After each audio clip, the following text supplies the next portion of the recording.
Que prazer falar com você nesse dia tão especial.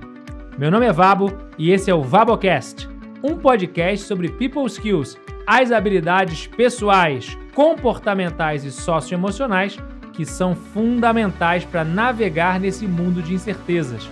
Vamos juntos? Fala galera, chegamos ao último episódio da segunda temporada do VaboCast e claro, não poderia ser diferente. Estamos fechando essa temporada maravilhosa com ele, o maior treinador da história do esporte mundial e do vôlei brasileiro. Possui 7 medalhas olímpicas, sendo uma como jogador, 6 como treinador, além, claro, de diversas outras medalhas e campeonatos e experiências muito fortes em 8 Olimpíadas. Referência nacional e internacional em gestão de pessoas, em liderança, em construção de times de alta performance. É economista de formação, empreendedor, palestrante, investidor de startups, professor da PUC-Rio e escreveu o livro Transformando o Suor em Ouro e, além disso, é meu mentor, meu sócio, meu amigo e tenho a honra de ter conhecido ele na PUC e sou o aluno número 1, Bernardinho no VaboCast. Vamos lá. Professor, que prazer estar com você aqui. Parabéns, né, pelos episódios anteriores. Vai fechar meio baixando um pouquinho o nível, mas vamos nessa, estamos juntos sempre.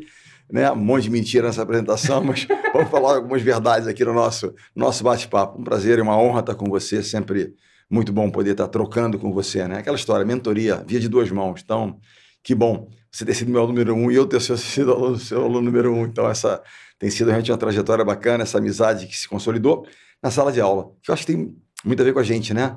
Quadra, sala de aula, ambiente de preparação, desenvolvimento, acho que é um pouco o nosso ambiente, né? E é isso, vamos lá, vamos conversar. É o lugar de potência. Pode ser a sala de aula, pode ser a quadra e no final das contas é a vida. A vida é uma grande sala de aula, grandes oportunidades de aprendizado. E aqui o VaboCast não seria diferente, também é uma grande sala de aula. Depois dessa temporada recebendo nomes que eu tenho a honra de ter como amigos, ter como pessoas que eu admiro, que eu inspiro, e muitos aprendizados. E a gente tem focado muito na questão dos pontos de virada, situações da vida em que são bifurcações, são pontos de inflexão. 99% das decisões são decisões ordinárias, mas tem aquele 1% que, em função da decisão que você toma, aquilo pode trazer um novo rumo para a sua vida pessoal, profissional, e formar quem você é. Então eu separei aqui alguns. Eu acredito que depois desses anos todos juntos, eu tenho me empenhado para me tornar um grande estudioso de Bernardinho. Estou estudando para isso. Realmente é um case espetacular o quanto que a gente consegue fazer o paralelo do esporte para o mundo corporativo, para a vida de forma geral. Então já queria começar te perguntando, começando lá atrás, a decisão sua de virar treinador, porque você tinha feito economia, trabalhou em banco de investimentos, tinha um bom caminho pela frente nessa área do banco de investimentos, mas você decidiu ir para o banco da quadra. Então, como é que foi esse processo? Olha, você sabe que essa coisa a paixão pelo esporte foi uma coisa que, assim, meio que quase que nasceu dentro de mim. Não sei, desde que eu, muito jovem, eu adorava a prática do esporte, o ambiente do esporte, tudo isso. É claro que, fora talvez o futebol, nos anos 80, ninguém vivia de outro esporte, né? E eu não era nenhum super talento para imaginar que o voleibol poderia ser meu ganha-pão, digamos assim. E na minha casa, 2 coisas não faltavam, que era educação, né? Respeito e tal, disciplina. Aqui não vão faltar alimentação e educação, o resto não tem supérfluo aqui, nem luxo de maneira nenhuma. Mas sabe que o primeiro episódio que me fez mostrar o quanto eu queria foi até anterior à decisão, que foi realmente um turning point, assim, de buscar uma estrada diferente, de me tornar treinador e deixar a carreira, entre aspas, iniciada de economista. Em 1980, eu tive uma contusão muito séria. A primeira contusão da minha carreira, que eu rompi um menisco. Na época não existia artroscopia, era abrir e tirar. Isso faltavam 2 meses para as Olimpíadas de Moscou. E então, a decisão, eu estava fora da Olimpíada, que ninguém se recuperava e tal. O doutor Arnaldo Santiago, já falecido lá do Rio de Janeiro, eu jogava no Fluminense na época, e ele era médico do Fluminense. E era um médico muito conceituado e tal, joelho, vários atletas de futebol operados com ele. E quando ele me deu enfim, o diagnóstico que eu tinha rompido o menisco e estaria fora, etc e tal, quer dizer, 2 meses e meio era impossível se recuperar para uma Olimpíada, eu fui para casa chorando, assim, deprimido, mal, né, realmente mal, porque um sonho, a luta por um sonho tinha terminado ali. Cheguei em casa, ele recebe um telefonema e ele fala, Walter, eu quero falar com você. Você quer tentar? Eu falei, eu quero tentar. E aí marcamos a operação para o dia seguinte de manhã, eu estava com a perna assim forte, fiz tudo aquilo possível, uma pré, né, a cirurgia, conseguia fazer certos movimentos que não bloqueavam o joelho. E eu comecei então, eu nunca esqueço, que eu levei uma bola, que é uma bola um pouco mais pesada, que o levantador trabalha um pouco com ela, não é uma medicina boa, é uma bola mais específica para levantadores, para o hospital. Então, na época, você ficava com a perna esticada, com dreno, né, era uma coisa diferente do que hoje, já sai andando e tal, lá no hospital. E eu, um dia, a enfermeira entra, tutum, tutum, na parede, era eu deitado na parede, tocando na bola, deitado na cama, tocando na bola, na parede do hospital, tutum, tutum, tutum, tutum. Não devia perder tempo. Né? A minha perna ela ia perder, mas o toque e tal, assim, é minimizar perdas. Situação de dificuldade, o que eu posso trabalhar? Daí começa essa obsessão por o que eu posso fazer? Fazer o melhor que eu posso fazer na condição que se apresenta. Era deitado. E aí, ele disse, não, vamos fazer... Ele chegou um dia no quarto, o médico, à noite, assim, né? Fiquei 2 dias no hospital, e tinham lá levado uns docinhos, e ele confiscou tudo. Cada 10 gramas a mais em cima de peso, são 10 gramas a mais em cima do seu joelho, que vai dificultar em milésima a sua recuperação. Aí foco na nutrição, foco naquilo que eu podia fazer. Eu ia para o Fluminense de manhã cedo, fazia, né, as dinâmicas de atividades, setor que eu tinha que fazer, ganhar mobilidade, babá. Dormia num colchonete, fazia de novo à tarde e tal, e à noite iam me buscar e eu voltava para casa. Bandeirei tudo para focar naquilo ali. Né? E eu tinha 29 dias para um treino da seleção que aconteceria no Clube Militar do Rio de Janeiro, que era um coletivo A contra B. De certa maneira, foi assim, o momento do teste. Ou você consegue participar, ou tá fora, que você, um mês mais para treinar e tal, vão para a Europa jogar, você não tem condições. E eu joguei, né, esse coletivo, A e B, etc. E mostrei que estava em condições de brigar por uma vaga. Mas foi assim, diariamente. E aquilo não era só porque era paixão pelo... E eu comecei a me apaixonar pela recuperação, uma coisa dura, difícil, para as pessoas assim, chata. Para mim foi assim, um processo interessantíssimo, de autoconhecimento, de crescimento, sabe, dedicação, entrega, e consegui chegar na Olimpíada. Eu viajei para a Europa com a seleção, quando a gente foi fazendo os amistosos e tal, eu levava um sapato de ferro. Isso era uma coisa na época que se usava, que era um sapato de ferro, que tinha uma barra onde você encaixava anilhas para fazer exercício. Né? Sentado no meu, você fazia exercício o tempo inteiro. Eu ficava o tempo inteiro fazendo isso. Eu viajei levando um sapato de ferro, que eu queria estar lá. Né? E aí... E você foi, em 80 você foi? 80, eu fui à Olimpíada de Moscou. Como jogador você foi em quantas? 2. Então tem que atualizar o número aqui. Foram 9 Olimpíadas. 9 Olimpíadas. 9 Olimpíadas. Na realidade, 10, que eu fui meu assistente técnico do Bebeto em 88. Então 10 com a última de Paris. Caraca. Eu tenho 7 medalhas, né, de metais e uma medalha de couro, que foi essa agora. Couro, nós tomamos um couro, não ganhamos. Isso foi o Torben Grael, um dos maiores campeões da história do esporte mundial e brasileiro, que ele disse, eu tenho 6 medalhas e tal, e tem uma de couro também, que ele não ganhou. Mas, enfim, eu tô rindo, mas vontade de chorar. Mas aquilo, para mim, foi assim, cara, eu amo isso. Mas a vida foi me levando, o esporte, eu era um jogador ok, mas não era nenhum super destaque. Depois de 84, comecei a indo aos poucos, me despedindo da carreira, embora tenha assistido um pouco mais. Me formei no ano da Olimpíada de 84 e comecei, então, né, estágio aqui, oportunidades ali, até que em 89 chega um convite para ir para a Itália dirigir um pequeno time de Perugia, que era o último classificado da competição, e mais uma ex-jogadora, uma brasileira, uma amiga, oportunidade para você incrível, vem para cá e tal. E aquilo era o último, era fraco o time, chance de cair era enorme para a segunda divisão, mas era a oportunidade que eu tinha. Sei quem sabe, essa era a chance. E fui lá falar com meus pais sobre isso, fui absolutamente, né, desestimulado pela minha mãe, que via naquilo uma aventura terrível, queria trazer consequências nefastas para minha carreira, para minha trajetória profissional. Mas meu pai viu de uma outra maneira, talvez por ser um grande advogado, mas que tinha lá atrás a paixão dele estava na medicina. Ele estudava muito, ele falava com os médicos, conversava como um médico com os médicos, tanto que ele estudava. Mas ele era um grande advogado, ele seguiu ali. Mas eu acho que havia um pouco de frustração. E talvez ele olhando para mim, ele disse, né? É o que você ama fazer? Eu falei, é o que eu amo. Meu, tá ali, eu adoro quadro, eu adoro o dia a dia, adoro. Então vai, faz bem feito. E aí a célebre só volta quando der certo. Aquele medo instaurado, só volta. Se não der certo, posso voltar e tal? Claro que poderia, mas ele quis, olha, vai ser difícil, vai ter momentos que você vai querer voltar. Não volta. Faz acontecer. né? Porque é aquela história, a dificuldade, se eu tenho uma condição tranquila aqui, eu volto.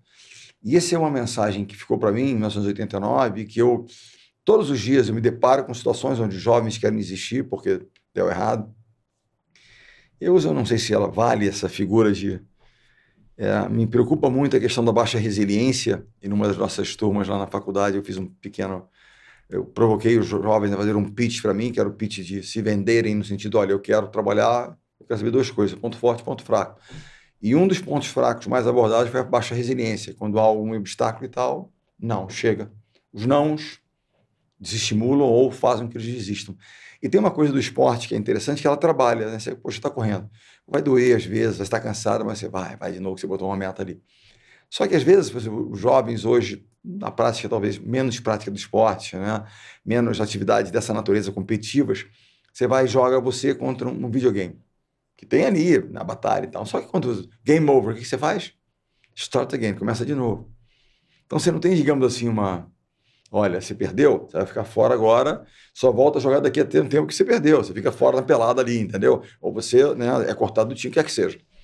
Então você treina pouco aquilo que, de uma certa maneira, o esporte traz para a vida dos jovens. O esporte é apenas uma ferramenta, mas acho interessante para isso, né?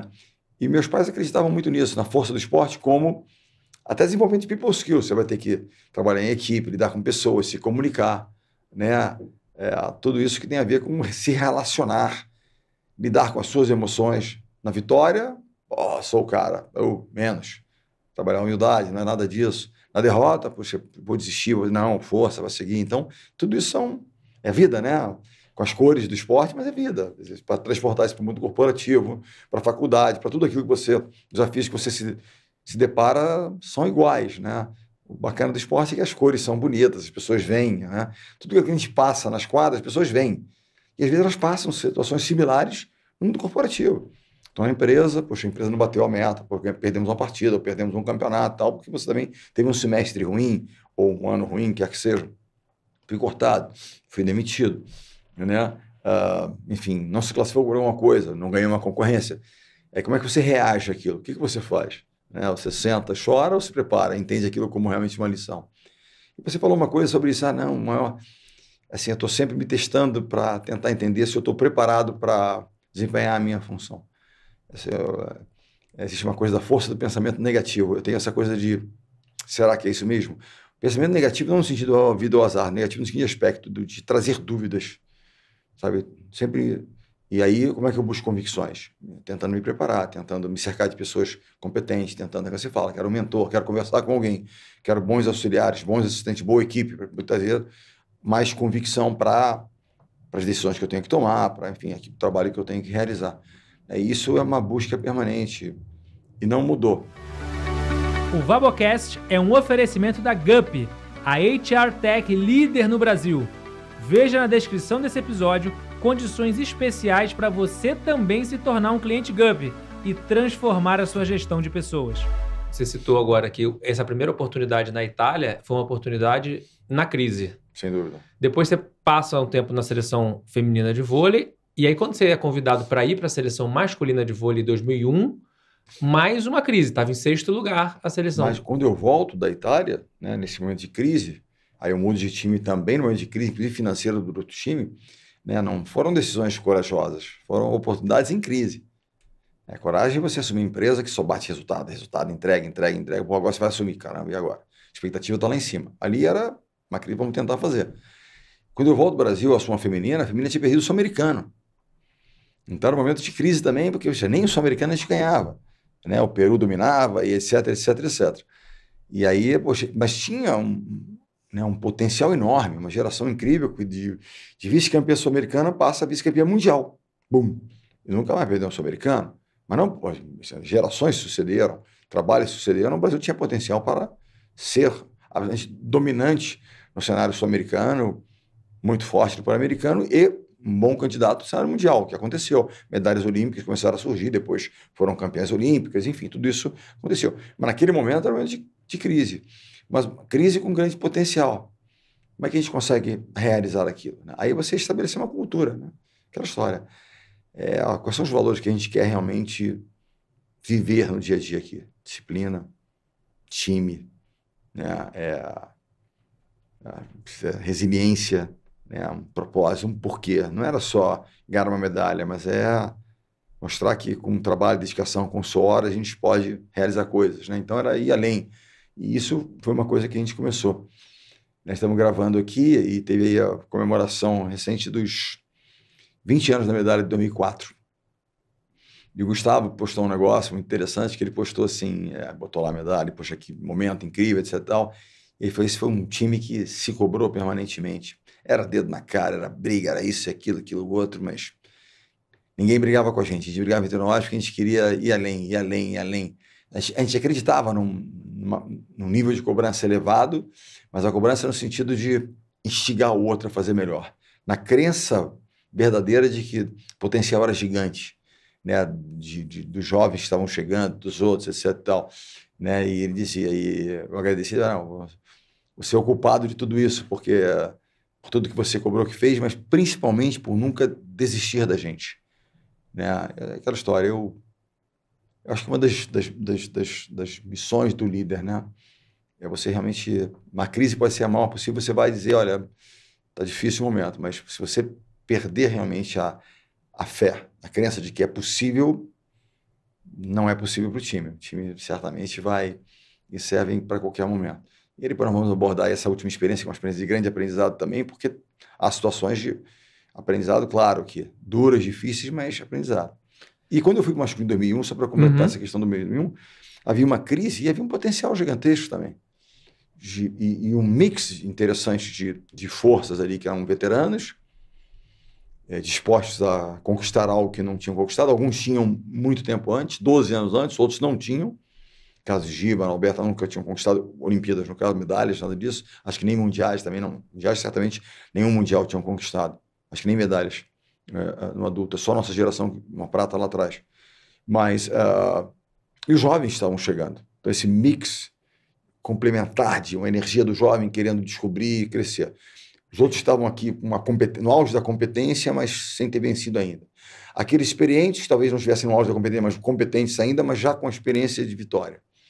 E uma das coisas que era o tema que eu mais bati, que incomodava os jogadores, é a questão das vaidades. Nós abrimos mão disso, fazemos realmente disso um time. Um dia me contestou, né? Mas sempre falando desse plano, sempre vaidade, colocando isso como grande vilão da nossa caminhada, né? A questão do ego exacerbado. Eu dizia, gerações passaram por essa experiência. Se nós não aprendermos, estar olhando para frente, mas não aprendermos que, olha, isso deu errado. Vai furar o pneu, o carro vai capotar, não vai dar certo. Se nós permitirmos que o ego, né, se coloque no nosso caminho. Então aqui é o time. Entra, sai, tal, faz o time por primeiro permanentemente. Essa é um processo, porque, né, o mundo muda. Então, hoje, por exemplo, se torna ainda mais difícil, porque o advento das mídias sociais, né, trouxe um elemento novo nessa equação aí. Essa geração foi a geração mais vitoriosa da história do vôlei mundial, 2001 a 2004, 2008, etc. Ninguém ganhou tanto quanto essa geração, né, jogadores brasileiros. Mas nós não tínhamos ainda as mídias sociais como temos hoje. Nós perdemos o Pan-Americano em 2003, depois de uma vitória incrível na Liga Mundial contra a antiga Sérvia, Montenegro, hoje Sérvia, ex-Yugoslávia, enfim, 31-29 tie-break contra os campeões olímpicos, uma vitória assim, épica. Nós perdemos, logo depois, não conseguimos remobilizar, perdemos uma semifinal para a Venezuela, que era um bom time, que foi um desastre. Se houvesse as mídias sociais como há hoje, nós seríamos massacrados. Eu não sei que tipo de consequências aquilo traria, se esse fenômeno fosse impactante como é hoje. Essa é uma das minhas grandes preocupações hoje. Que tipo de ferramentas podemos dar aos nossos jovens para lidar com essa nova realidade, que pode ser muito útil, de respeito à busca de informações, né, mas também pode ser extremamente nocivo, quando você se deixa permear por opiniões e comentários que de nada tem de positivo, ou de relevante, ou de sério até, às vezes, eu diria, mas que impactam tremendamente não apenas os nossos jovens, todos aqueles que não perceberam ainda que é relevante, é ruído externo. É como toda ferramenta, a ferramenta em si ela não é boa nem ruim. O uso dela e a sua capacidade de se autoconhecer para saber como eu vou usar, então exemplo clássico, a faca.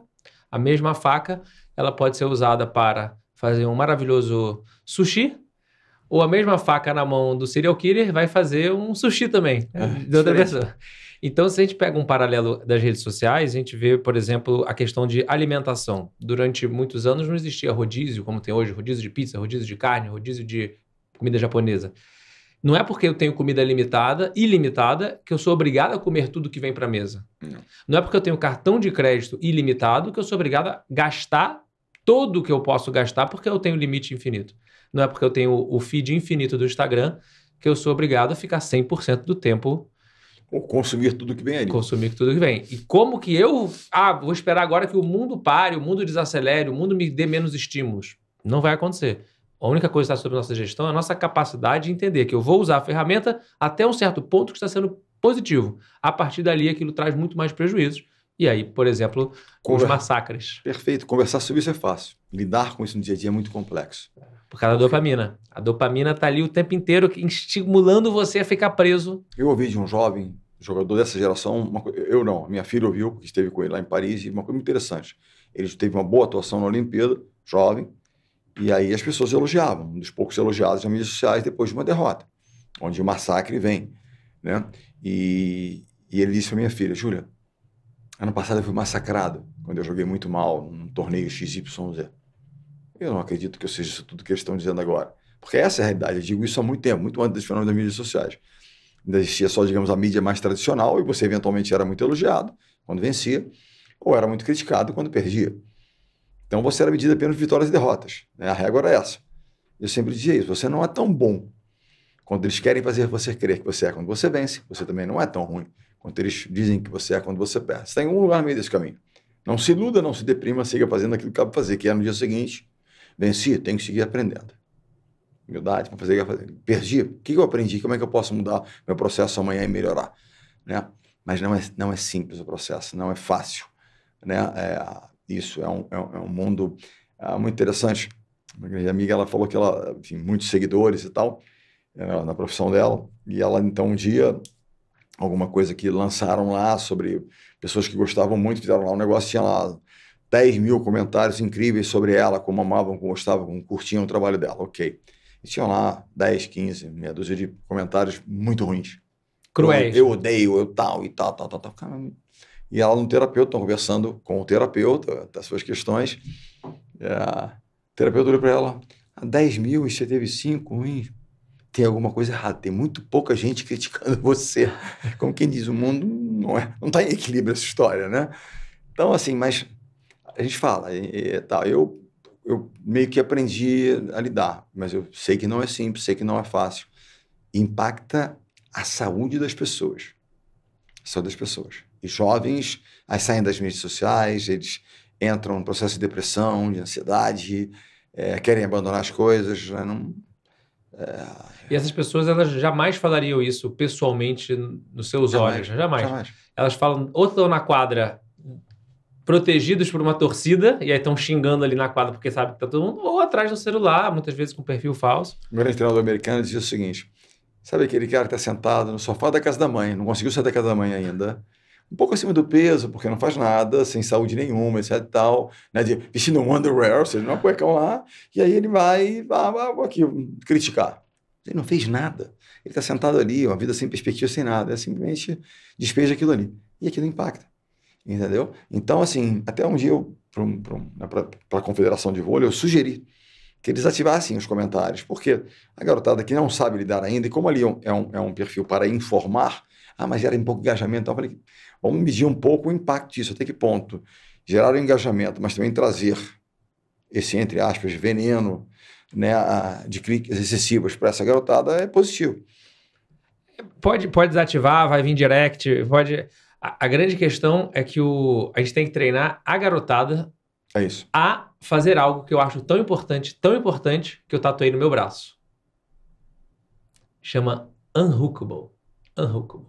É um conceito de você ser não enganchável, infisgável. Perfeito. Esse é o conceito. Ou seja, pode vir o estímulo externo que for. Eu ainda sou aprendiz, né? Eu botei no braço pra ver se eu lembro, mas um dia eu vou tentar chegar lá, que é... Pode vir o estímulo externo que for. Eu vou entender, porque eu vou sentir, eu sou ser humano, então vai subir o sangue, eu vou ficar irritado, eu vou ficar frustrado, vou ficar mas eu não vou acreditar que aquela história é sobre mim. Quem está criticando ali não é sobre mim. É sobre a própria pessoa que fala, é sobre o rapaz que está lá na casa da mãe, sobre ele que ele está falando isso, não é sobre mim. Se eu me tomar decisões baseadas nisso, ferrou. É isso. Mas eu tenho dito isso, e a minha conversa com a área da psicologia e tal, quais são as ferramentas que nós temos que, né, dotar esses rapazes dessas ferramentas para que eles possam se tornar unhookables, né, infisgáveis em relação a isso. Ok, vão sim. Como é que eu vou sentir, mas não vai me condicionar aquilo ali, né? É claro, você perdeu, você fez, você foi criticado, foi vaiado. Vai acontecer.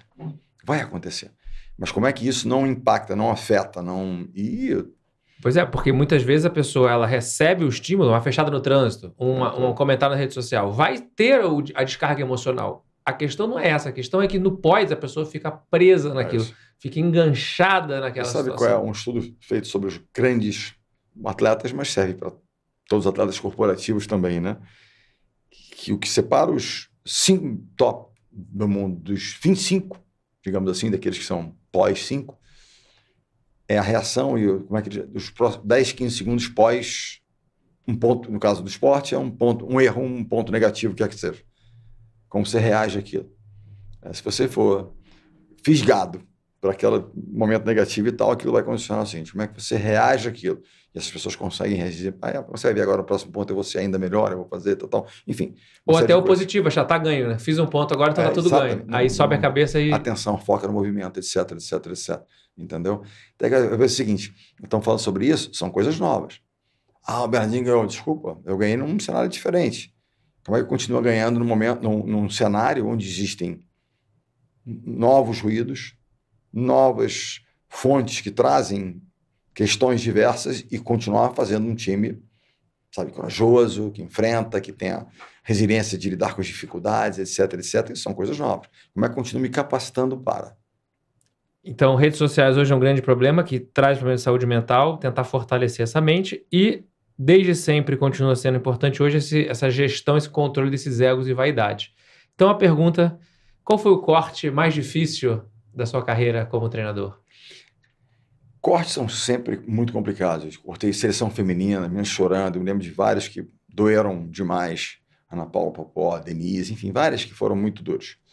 Seleção masculina, né, pós-seleção feminina, tivemos 3.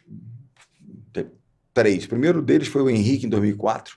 Nós em Paris, para ir para a Grécia, e aí ali tem que tomar uma decisão. É a primeira vez que eu realmente tive a plena consciência de que a liderança, em última instância, é algo solitário. Você tem todo um trabalho em equipe, você conversa e discute, mas na reta final é o cume da liderança, onde você tem que sentar lá e decidir. Eu nunca esqueço, Paris é cidade de luz, eu estava sentado assim, na janela do quarto, olhando para a cidade de luz, mas num escuro total de dor, de sentimento, que eu tinha que tomar uma decisão. E você nunca tem 100% de certeza que a decisão é correta, porque poderia ter levado o Henrique, que eu teria cortado o Rodrigão. Será que teria sido melhor, pior? Só se eu repetir o mesmo campeonato, não vai acontecer nunca. Então, assim, o primeiro momento é de dor, a pessoa se sente injustiçada, é difícil. Uma pessoa que estava com a gente há tanto tempo, um cara incrível, até ontem na comemoração, ele não estava lá, mas ele faz parte da comemoração, porque ele fez parte daquele processo. Foi lindo o depoimento dele ontem, junto aos jogadores, irmãos e tal, falando da medalha de 2004. Ele não estava, mas estava, no sentido presente. Então, inclusive, a camisa dele estava no pódio conosco, aquela coisa toda. Mas esse foi o primeiro, né, assim, duro. Mas depois teve o quadro do Ricardinho em 2007, que era uma questão, naquele momento, de valores mesmo, daquilo que a gente acreditava. Estava havendo transgressões que eram inaceitáveis naquele momento por um cara que eu adorava, que se tornado, naquele momento, se tornou o maior levantador do mundo, certamente do Brasil, mas do mundo, naquele momento era o cara. Ajudou a transformar uma equipe numa equipe super, mas que estava, não queria mais treinar, enfim, uma série de questões que foram acontecendo. Isso, zero julgamento de caráter. É um cara que eu adoro, um pai de família, um avô incrível, um cara maravilhoso, mas naquele momento o jovem se perdeu, com tantos elogios que se perdeu, e é fato. E eu precisava fazer alguma coisa, porque senão nós íamos perder aquilo que era a nossa essência. E o corte do Murilo em 2016. Duro, que dói até hoje. Poxa, tive a oportunidade de conversar com ele ano passado, ele veio comentar alguns jogos para televisão e nós conversamos um pouco, assim, bacana vê-lo sabe, desarmar tranquilo e uma conversa bacana, um cara muito inteligente, muito preparado e muito competente naquilo que ele fez, mas fisicamente já não estava rendendo mais. Tanto que ele migra para a função de líbero num certo momento, que como atacante, que era a função que ele desempenharia, ele estava com dificuldade física. Com lesão, né? Lesões, mas muito duro. Muito duro. E eu mantive um jovem, pensando também para frente, que foi o Douglas, que agora em 2024 tentei chamá-lo de volta e ele não veio. Triste, porque ele disse que voltaria comigo, era um cara que seria importante para nós em Paris, mas aí a justificativa foi de questões de saúde mental, que ele não aguentaria a pressão, que o ambiente da seleção era muita cobrança, que ele não... E eu tenho que aceitar o argumento dele, enfim, fiquei triste, porque assim como eu lancei, fiz e, entre aspas, comprei uma briga dizendo esse cara vai nos ajudar muito no futuro, porque é um grande jogador e vai fazer acontecer. Não tive que entender, ele não se sentia emocionalmente pronto para ir para uma Olimpíada. Mas me preocupa, e esse é um tema legal, porque até o Bruno está lançando aqui o livro dele também, que fala muito disso, né? Eu não sei como é que é o título em português, mas em inglês Da escuridão ao ouro. Da escuridão ao ouro, não sei se vai ser literal esse, mas que a italiana é assim, que ele fala sobre isso, né? Mas a grande questão que eu me coloco hoje é que o tema saúde mental é algo realmente muito relevante. Me preocupa a questão de nós banalizarmos isso. Não, quem é que nunca acordou desanimado? Você não acordou desanimado? Sabe, aquele dia, sei lá, você não dormiu bem, alguma coisa te preocupa e tal, você acordou desanimado. Não é que você esteja com depressão ou com problema de saúde mental, você está um pouco desanimado. Pô, você vai dar uma corrida, você vai comer tal, melhora, vai e tal, você passa um dia, ok. Mas me preocupa um pouco isso, que das pessoas, talvez, não sei, involuntariamente usarem como qualquer pequeno desânimo, eu estou numa crise qualquer, e aquilo começa a virar né? Ou então essa necessidade de cuidado excessivo, como vai falar, como é que vai tratar, porque isso pode gerar... Me preocupa, me preocupa por não saber muitas vezes como agir, né? E depois eu acho que me preocupa um pouco essa certa banalização, uma coisa meio rasa. É óbvio que a questão está aí, burnout, etc, etc, etc. Mas cuidado da gente não exacerbar essa história, na minha opinião. O grande desafio são o pêndulo dos extremos, né? É isso. Em um extremo você tinha lá um ambiente... Aliás, em muitas empresas isso ainda é verdade hoje, né? Em determinadas indústrias isso é super comum. Um ambiente realmente tóxico, um ambiente de as pessoas adoecendo, as pessoas tendo muita dificuldade. Vou dar um exemplo de um grande amigo meu que recentemente me mandou um áudio no WhatsApp pedindo ajuda, porque ele nunca esteve tão bem sucedido quanto ele está hoje. Então ele acabou de faturar mais de 100 milhões, começou do zero lá atrás, correndo para construir a empresa, e primeiro bootstrap, depois recebeu bons investimentos, depois internacionalizou, depois a empresa cresceu, tá dando entrevista em podcast, os stories dele são assim, ele está no auge de onde ele queria estar. Isso está nos stories dele. Mas o que está no áudio do WhatsApp para mim? Não consigo dormir, estou tendo taquicardia, não tenho nem 40 anos e estou tendo crise de pânico, porque eu já fiz todos os exames, não tem problema nenhum nos meus exames, e cancelei a palestra porque não cheguei lá e travei.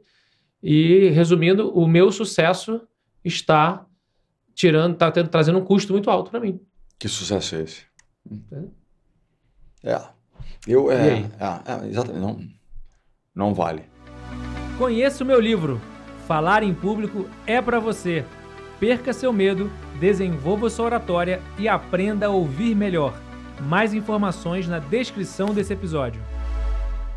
Eu digo muito claramente assim, eu tomei uma decisão em 2021, né, eu tinha tido esse convite para ir para a França, e a minha filha, minha namorada, ela sentia um pouco a questão da ausência, tinha me separado da mãe, etc e tal, da Fernanda, e aí eu tomei a decisão de abandonar o projeto, porque, e assim, é por ela, não, por mim.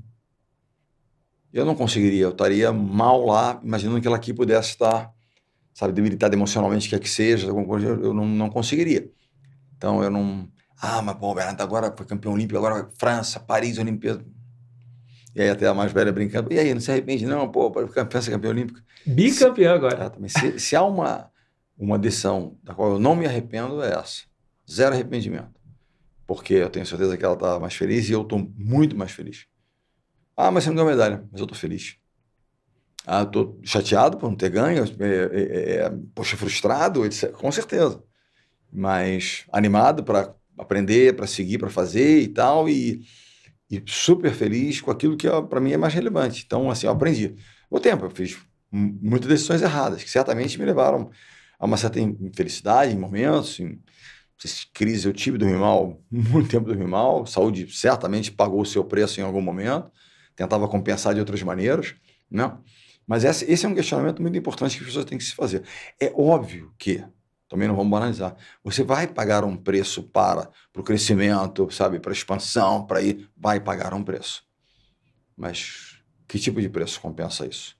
Né? Essa é a grande questão. Eu concordo com você que também o outro extremo também não é interessante. Ah, agora tem qualquer coisa, eu já estou mal. Sem dúvida também não é para banalizar desse jeito.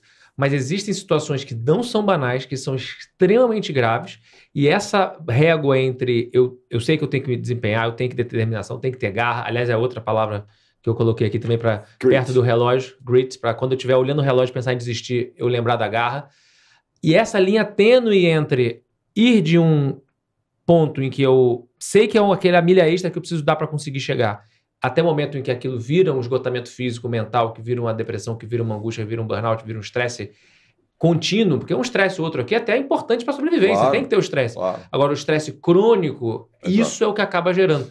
E por isso até que hoje eu decidi migrar também a minha carreira como professor para esse tema de people skills, para esse tema de autoconhecimento, de inteligência emocional, porque eu vejo que é meio que a resposta, ou seja, eu me instrumentalizar para entender, eu estou me fisgando, isso é só a garra mesmo, ou eu estou... Que não os limites eu preciso dar para as pessoas, para não aceitar determinadas coisas, e entender o porquê que eu faço as coisas. Talvez esse meu amigo, será que ele está fazendo aquilo para ele mesmo? Ou seja, essa busca exacerbada de acelerar, não está fazendo pausa, quanto foi a última vez que tirou uma férias, que descansou? Ou será que ele está fazendo as coisas para provar alguma coisa para alguém? Eu estava comentando, chegando aqui, caminhando aqui para o estúdio.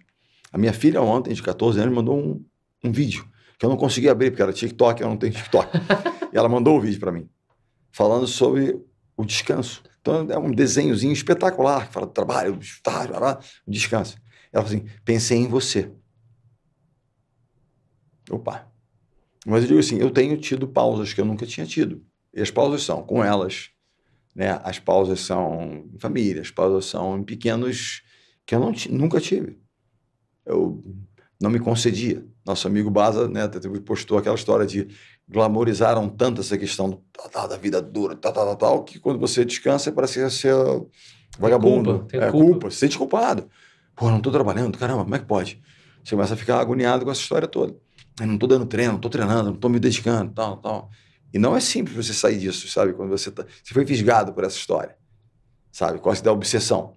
Pois é. E o que eu penso muitas vezes é que eu acredito que pessoas que têm já esse perfil de sempre acelerar, não tem o risco de ir para o outro lado. Não tem o risco de pegar de um pêndulo extremo e ir para o outro. Ah, agora eu vou também... Relax total. Não tem esse risco. A questão é dar uma...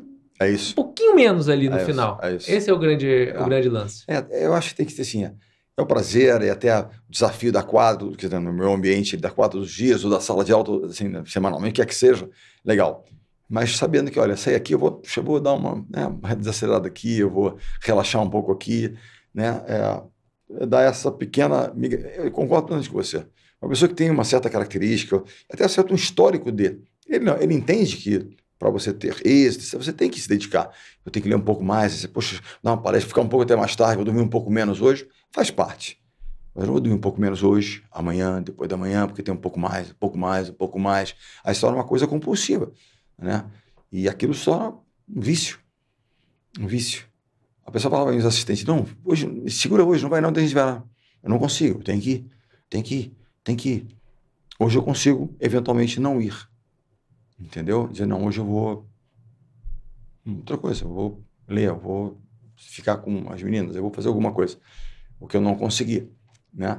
Mas é aquela história. Aí, quando as pessoas vêm, tal...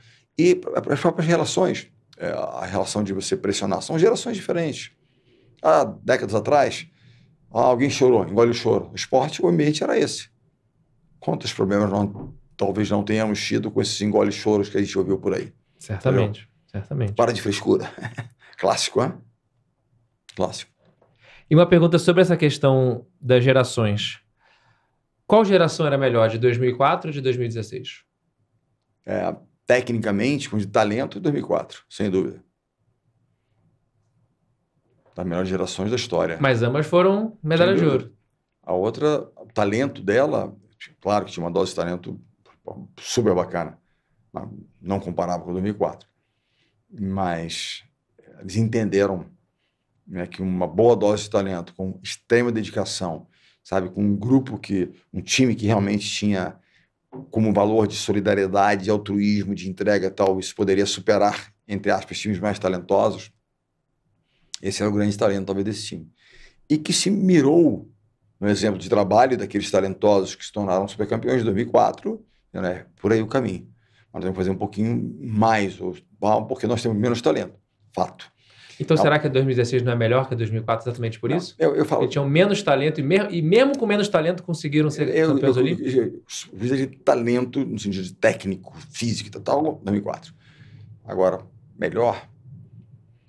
Difícil de dizer, né? Tem isso que é bacana e que é uma mensagem bacana, né? Quando a Itália perde para a gente a final, lá nos sites italianos, não era para perder para esse time e tal. Era para perder. Porque esse time se preparou para isso. E começamos mal, perderam partidas na Olimpíada, foram resilientes, duros no sentido de, vamos resistir a isso, vamos fazer.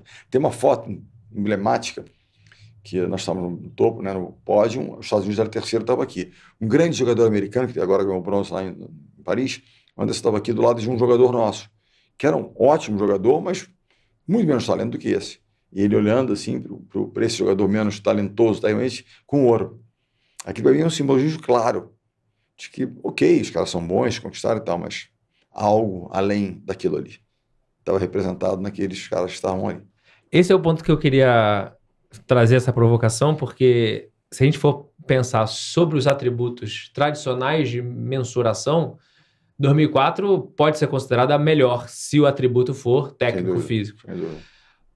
Mas pelo fato de 2016 ter ganhado ouro também e sendo ainda considerada no papel ali tecnicamente inferior, talvez não seja uma nem melhor nem pior do que a outra. Apenas diferentes. E outra coisa, 2016 ganhou sob uma pressão danada de ser no Rio de Janeiro. O feminino tinha perdido, então a pressão estava sobre eles ali. Eu acho que, sob esse ponto de vista, né, uma equipe tecnicamente, entre aspas, menos capaz, comparada com a melhor, o que não é demérito nenhum, porque eu acho que 99% da história eram inferiores àquela geração. Eles souberam fazer, e isso realmente muito louvável, é admirável, sabe, você lidar com essa situação e conseguir fazer o que eles fizeram, resistir ao que eles resistiram. E aqui esse paralelo é bom porque a gente tem hoje uma pressão similar à que a geração de 2016 teve na nossa geração Z, que inclusive tem apelidos, né? Eu vou nas empresas hoje, eu nem falo nada, só pergunto, vem cá, vocês hoje são gestores, são diretores, são gerentes, o time de vocês é majoritariamente formado por pessoas da geração Z, que são as pessoas que nasceram de 98 a 2010. Que apelidos que vocês dão para essa geração? Eu fico quieto. Aí vem as respostas. Geração Enzo, geração Valentina, geração Mimimi, geração Nutella, geração Neném, e por aí vai. Aí eu falo, pessoal, cuidado, essa geração, porque esses apelidos significa que eles estão considerando que é a geração pior. Mas eu estou convicto, até pela minha... Primeiro, que o recorte que essas pessoas têm não pode representar uma geração. Claro. E segundo, que mesmo que pudesse, será que quem está educando essa geração é a própria geração que se autoeduca ou são eles mesmos líderes que estão formando essa geração? Como mentores e orientadores falando aquela história. Pois é. Ok, se é a geração Mimi, quem é que está criando a geração Mimi? Quem é que orientou? Quem são os exemplos? Em quem eles se inspiram? De alguma maneira, nós temos responsabilidade sobre isso. Não é verdade? Assim, eu acho que é muito duro, frustrante, as críticas foram grandes e tal, mas a Paris nos traz uma série de reflexões e aprendizados, né? Como é que a gente transforma uma geração, primeiro, inexperiente internacionalmente, tem uma série de questões técnicas, digamos assim. Mas como é que a gente faz desse time que hoje, muito mais condicionado e... Porque acontece, as mídias sociais não são só uma fonte de dopamina, essas coisas todas, são também um fator de, como é que eu diria, isolamento, individualização, né? A coisa do mérito, do eu, né? do de uma certa forma, um egoísmo, né? Você compartilha pouco e a coisa dali dos personagens que surgem a partir daquilo ali, que são osanados ou são criticados, né? Então, isso também é uma preocupação, porque você é um personagem. Eu sou mais importante, que eu tenho mais seguidores que aquele outro que é menos importante. Essa coisa é tão relativa. Um dia nós estávamos, eu e a minha filha, minha nora, a Vitória, no Rock in Rio, ano passado. Fomos lá, até conseguimos um lugar ali, era um camarote e tal, fomos lá, conseguimos uma noite, fomos lá nós dois. E aí tinha uma moça do lado de fora, que estava, entre aspas, barrada, não tinha acesso àquela área. Eu falei, pai, aquela menina, então, falou quem era. Eu, ok, quem ela é? Pai, ela tem 50 milhões de seguidores. Eu não sabia quem ela era. O importante é que ela tinha 50 milhões de seguidores. Ela era muito importante. Entendeu? Então, não é o que ela faz ou deixa de fazer, é quantos seguidores ela tem. Como é que ela mobiliza um país. 50 milhões de seguidores é um país grande, né? E eu fiquei olhando como é que ela mensurava, né, o que aquela pessoa, ela significava muito, porque ela tinha 50 milhões de seguidores. E devia ser uma boa atriz, uma boa... Eu não sei exatamente o que ela era. Né? Depois eu até vim saber que era muito bacana, assim, claro, pelo amor de Deus, era crítica. Mas o parâmetro era esse. Então, por exemplo, quando o cara vai ali, ele não foi bem, mas ele ganhou mais 1 milhão de seguidores, eu tive êxito. Eu não perdi. Entendeu? E ainda tem o fato de que o único jogador da delegação brasileira em 2024 agora que não tinha Instagram era o Thales, né? O Thales era o único jogador. Todos os demais jogadores com o Instagram. Ele é um rapaz diferente, tal. Na casa dele até é bom. Assim, ele não se envolve com nada disso, não se impacta, tem um jeito dele de lidar com a vida. Tem muito interessante, eu conheci alguns personagens, tem um outro jogador, Rodrigo, um cara de futebol incrível, muito humilde e tal, e ele fala, ele não tem, não faz, a vida dele é assim, sabe, de muita humildade e pouco, né, digamos, como é que eu diria? Pouco, ele não se seduz com essas coisas. Deslumbramento. Zero, sabe? Então, eu volto a dizer, eu estou aqui ainda tentando entender como fazer, como dotá-los de ferramentas, como fazer com que eles se tornem, né, infisgáveis, como eles lidam com ruídos externos, mas mais importante do que isso tudo é entender o quanto eles estão dispostos a viver num mundo de alto desempenho que requer, né, saber lidar com pressão, saber lidar com expectativa, saber lidar com a tensão das grandes competições, quer dizer, como é que a gente dota eles das ferramentas que se tornam capazes e como é que se constrói um grupo assim nas novas gerações, nas novas condições de mundo que se apresentam, que são diferentes. Com AI, com rede social. Se você está gostando desse episódio, imagina levar esse conteúdo para o seu time. Conheça as minhas palestras e treinamentos e aproveite essa oportunidade para provocar e desenvolver liderança e habilidades pessoais em sua equipe. Mais informações no descritivo desse episódio. E vamos ver uns números aqui, ó. 2001 se assume em 6º lugar. Em 2003 chega em 1º lugar do ranking mundial. Sim. Ganha praticamente todos os principais títulos. Liga Mundial, Copa do Mundo, 13 anos.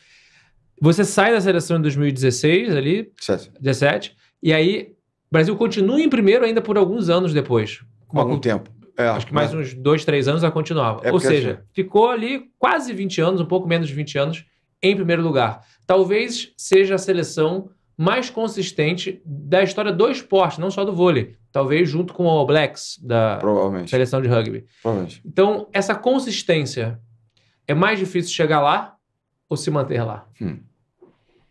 Se manter lá é muito mais difícil. Chegar é difícil? Claro que é difícil, você galgar o espaço e tal, mas primeiro você tem uma referência. É lá que eu quero ir, quero estar lá, tal, você vai buscando. Quando você chega lá, você não tem mais a referência, é você. Então, permanentemente, eu ficava buscando referência, esse que faz melhor que eles, mas não vamos ganhar deles. Não vamos ganhar, mas eles fazem isso melhor. Então, permanentemente, eu estava buscando formas de... Eles viviam, a primeira geração, vivia, né, tentando me zoar nesse seguinte aspecto. Vamos provar que nós somos melhores do que você diz que nós somos. Não que eu não tenha isso, é espetaculares. Mas eu queria mostrar que tinha muita margem de melhora, de crescimento ainda. O que, às vezes, cansa, desgasta, né? Quando o mundo todo diz que você é muito bom e alguém diz, olha, mas pode melhorar muito, não é simples o processo. Mas se manter, né, estar lá, o que não faltam são seduções, armadilhas, né, tudo aqui. A grande pergunta chegou lá, você está disposto a continuar a pagar o preço? O que é pagar o preço? Acordar cedo, se dedicar, né, buscar algum elemento para evolução, para melhora, abrir mão de algumas coisas, porque há sempre um preço, você sempre abre mão de alguma forma, de alguma coisa. E essa é a discussão do preço, ou seja, você vai pagar o preço, desde que esse preço não ultrapasse aquela linha do que não vale a pena. Exatamente. Mas é uma linha tênue ali. O problema é que, na minha opinião, quando você chega lá, a tendência é que você já não esteja disposto a pagar o preço. Ou seja, você quer pagar um preço bem menor. Entendeu? Porque, afinal de contas, você pode usufruir de coisas que você não podia antes. Agora eu sou o cara. Entendeu? Sem me perguntar por que a França ganhou. Porque, claro, era um grande time. Fizeram uma renovação alta em 2017, nós fizemos menos, não construíram as bases para. Mas tem uma coisa, se parar e olhar, eu gosto de olhar a indústria do esporte coletivo na França, como eles são fortes. Vice-campeão masculino de basquete, vice-campeão feminino de basquete olímpico contra os Estados Unidos, que são forças, mas assim, muito próximos. Handball chegaram, masculino por um acaso não chegou, porque chega sempre. Futebol, são excepcionais, e foram vice na Olimpíada, mas são campeão do mundo, são vôlei. Então tem um quê, rugby são fortes, tem um quê ali, qual é a situação? Tem uma coisa de time, de engajamento, de comunidade, sabe? Que é muito forte. E eu tive a oportunidade de trabalhar um pequeno tempo com eles, como eles têm isso forte do time. Tem um talento, essa miscigenação de raças pelas colônias. Esse é um ponto que atrapalha a cultura, porque tem muito essa coisa da coisa religiosa na França, da coisa étnica na França, que atrapalharia isso. Atrapalharia. Mas quando eles entram num time, o time de vôlei, o time de rugby, tive a oportunidade de conhecer um dos grandes astros do handball masculino da França, um cara espetacular. Eu encontrei com ele num quiosque ali na Vila Olímpica, e eu falei, cara, eu tenho que comentar esse cara que eu sou muito fã dele. E aí eu cheguei para ele, poxa, queria dizer, eu sou muito seu fã, tal, sou do Brasil. Eu também sou seu fã. Inclusive, eu tirei uma foto com seu filho. Fiquei assim, né?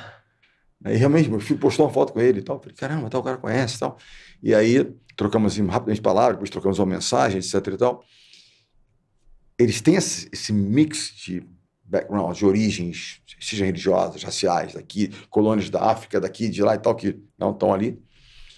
Mas quando eles entram num time, há uma força ali, eles entenderam que nossa grande força é essa grande complementaridade de coisas, de talentos, de origens, de, sabe, coisas, e realmente, e é sincero, se abraçam de verdade, assim como expurgam claramente aqueles que, por algum motivo, não sincero. É muito claro isso para mim, muito claro. Tem um talento natural, né, esse mix nos traz essa diversidade de competências, né?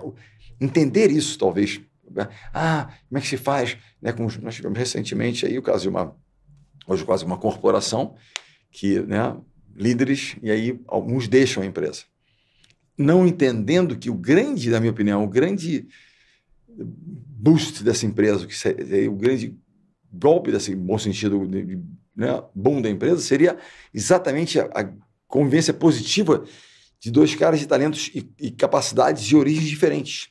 Um de processo, o outro de inovação, etc. Tal. Esses dois juntos criaram algo, mas não bom porque um perdeu espaço aqui, o outro quer domínio aqui, o que quer que seja. No final da história, são egos entrando nessa equação, o que acaba, né, o ego, o seu inimigo, acaba, né, impedindo que o time realmente faça a coisa acontecer. Aquela série do Chicago Bulls, que é centrado do Michael Jordan, é muito interessante. Você imaginar que um cara como o Dennis Rodman, que é aquele louco do capital, como é que ele poderia se inserir ali? Tanto que o Scottie Pippen, que é um outro grande jogador, importantíssimo para o Michael Jordan, a reação dele, não, esse cara vai... Não, ele vai fazer o trabalho dele. Ele fazia o trabalho, entre aspas, sujo, né, de pegar rebote e tal, sem pontuar, né? Mas é o cara que fazia o trabalho para permitir que outros brilhassem como brilharam, né? No caso, principalmente do Michael Jordan e do Scottie Pippen. Aquilo, para mim, é a essência da história. Mas Michael Jordan tinha isso, ele vai fazer. E eu vou estar com ele, eu vou fazer acontecer. E o Michael Jordan diz na série, não existiria Michael Jordan sem Scottie Pippen e Dennis Rodman. É isso. Mas essa é a história. O grande cara reconhecendo que, né, o esporte é coletivo. Sozinho ele ganha um jogo ou outro, mas o campeonato... Eu sempre digo isso, a vida é um esporte coletivo. Para e pensa. É sempre assim. Vamos conseguir alguma coisa sozinho? São nossos pais, a nossa companheira, tudo um somatório, nossos amigos,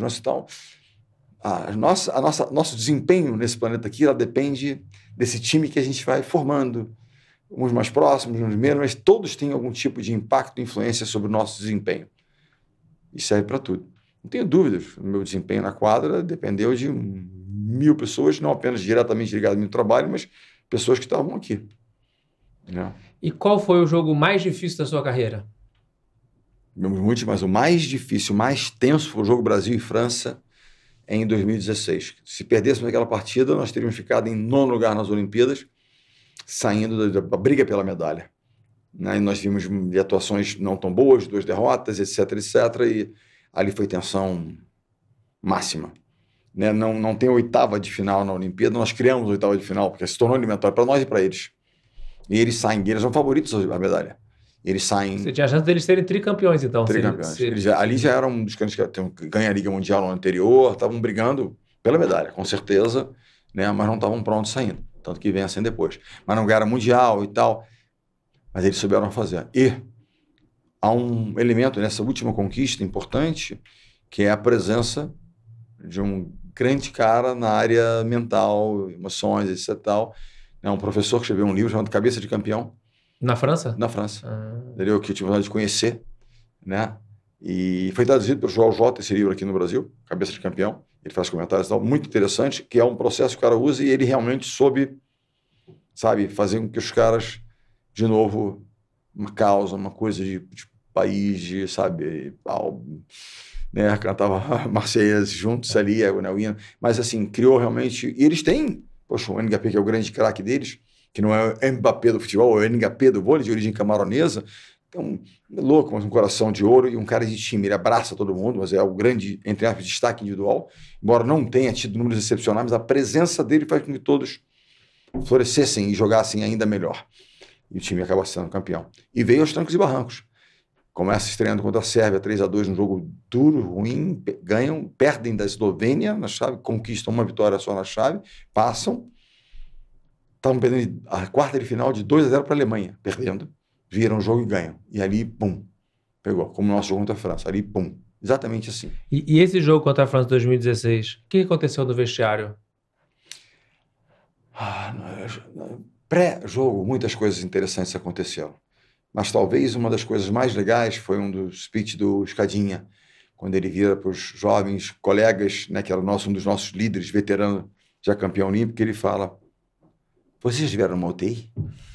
Porque o filho dele tinha estado na UTI, um dos filhos dele, né, num centro de terapia intensiva, etc, tal, uma beira da morte e tal. A garotada: não, eu tive UTI. E é como eu me sinto hoje. Se nós perdermos hoje, ele conta a história do filho, então, mas se nós perdermos hoje, amanhã, enfim, eu vou embora para casa, morto, me levam no caixão e acabou a minha carreira. Acabava na seleção. E eu não quero morrer hoje. Então ele estava conclamando a equipe, né, a lutar por uma nova causa, que era a sobrevivência dele, porque os outros continuariam de alguma medida. Ele não. Ele precisava da força dos caras. Então era o grande líder empoderando os companheiros. Eu preciso de vocês. E é hoje ou nunca mais. Aí não vai morrer não, a coisa toda e vai. E o case Serginho, Escadinha, é interessante porque ele é líbero. Sim. Seria um paralelo a um back-office na empresa, Sem seria dúvida. o pessoal do financeiro, o pessoal do RH, o pessoal da área de apoio. Não é normalmente quem está ali, é o vendedor que faz o gol, que fecha a venda. Mas o Serginho, ele foi eleito o melhor jogador do mundo. Não foi o melhor líbero apenas, o melhor jogador do mundo isso. Numa função de back-office. E aí a pergunta, sua análise sobre isso, mas a pergunta é, ele era tecnicamente o melhor líbero, olhando apenas o técnico, ou tinham outros elementos não técnicos que o fizeram ser o melhor do mundo? Certamente, muitos elementos que ele tinha. Primeiro, dessa capacidade de lidar com a adversidade que nenhum outro tinha. Ele dizia: poxa vida, eu lido com bala perdida na comunidade, eu vou me preocupar que os russos estão batendo na gente. Entendeu? Então ele tinha a capacidade de lidar com isso, como diz, peito aberto, vamos embora, vai para dentro, etc. Tal. Cobrança? Tem uma história muito interessante do Shaquille O'Neal. Ele jovem, já assinou um contrato com a NBA, milionário, e o pai, que na verdade era padrasto, era um cara muito duro, mas que foi grande orientador da vida dele. Um dia ele joga mal lá em Nova York, etc e tal, e a liga se lamenta, etc e tal, pô, muita pressão, não tô conseguindo. Ele fala assim: se arruma que eu tô passando a pegar você. O pai fala para ele: vou pegar você às 5 da manhã. Ele sai com ele andando pelas ruas de Nova York, o que quer que seja, e para perto de uma ponte, onde uma família estava debaixo de uma ponte, numa cabaninha lá, dormindo ali. Então, aí, umas pessoas sem casa, dormindo na rua, tá uma família. Aí sei lá, começa a amanhecer o dia e o pai sai. Né? Isso é pressão. É o que você vive lá. Chegou a perder, eu tenho uma medo. Isso é pressão. Não sabe, tá correndo atrás da próxima refeição. Aí sai a mãe com 2 filhos pequenininhos. Isso é pressão. Não quero mais ouvir você falar de pressão para mim. Porque isso realmente é pressão. Né? Então, assim, o Sérgio tinha um pouco disso. Tem pressão. Bora. E se estão cobrando tal, porque eu sei que eu sou capaz, vou fazer. Tecnicamente falando, quando ele chegou, não era o melhor, não tinha os melhores números. Ele tinha esse intangível que qualquer situação ele ia dar o melhor, ele ia fazer o melhor. Isso era um exemplo, todos os outros, assim, permanentemente, né? Trouxe ele de volta comigo porque eu quero que ele mostre isso. Ele é um símbolo disso, de, olha, vamos enfrentar e vamos fazer porque não tem que, sabe, enfim, ter dúvidas de que a gente é capaz, vamos fazer o nosso melhor, que é o que a gente pode fazer. Então, acho que ele, de seus pontos de vista, foi o melhor. E quando a gente fala que foi o melhor jogador, sendo uma função, entre aspas, secundária, é o time. Né? Sem um líbero como aquele, desse nível, o Brasil não teria conquistado o que conquistou. Claro. Assim que ele sabe, um Gustavo, não era um cara que era um grande destaque, mas sem um Gustavo na quadra, não teríamos conquistado. Sem o outro. Só que alguns tiveram reconhecimento. O Giba era o mais reconhecido. Nada contra isso, porque ele tinha uma função mais, derrubar a bola, fazer, acontecer, pontuar alto, né? Mas ele não era mais decisivo do que os outros, não era mais relevante na economia do time do que os outros. Zero, não era um deles tão importante quanto. E isso era o grande, talvez, fator, a grande força, né, dessa geração. O entendimento claro que isso era importante. Então não tinha um cobrar do outro, não era o Giba cobrando os caras porque era em tese o mais reconhecido. Podiam para dentro do Giba direto, entendeu? O tempo inteiro. E era bonito de ver, entendeu? As pessoas não viram metade do que aconteceu, porque aconteceu nos bastidores, entendeu? Na quadra parecia tudo bem, a harmonia, o pau quebrava. Mas quebrava assim. Então aí, até hoje, um depende do outro, um precisa de alguma coisa, os caras estão juntos lá, entendeu? Então, no grupo e tal, se dando suporte um para o outro, isso é o que vale no final da história. No final das contas, a seleção brasileira de vôlei, ela não ganhava a prata, né? Ela perdia o ouro. E eu quis chamar a atenção dessa questão do Serginho, porque isso parece ser uma constante, não só no esporte, como na vida corporativa, a vida profissional, como na vida em geral, de que muito valor é dado à questão técnica, à questão da razão, do racional, da matemática, da português, física, química, geografia, que são as habilidades técnicas.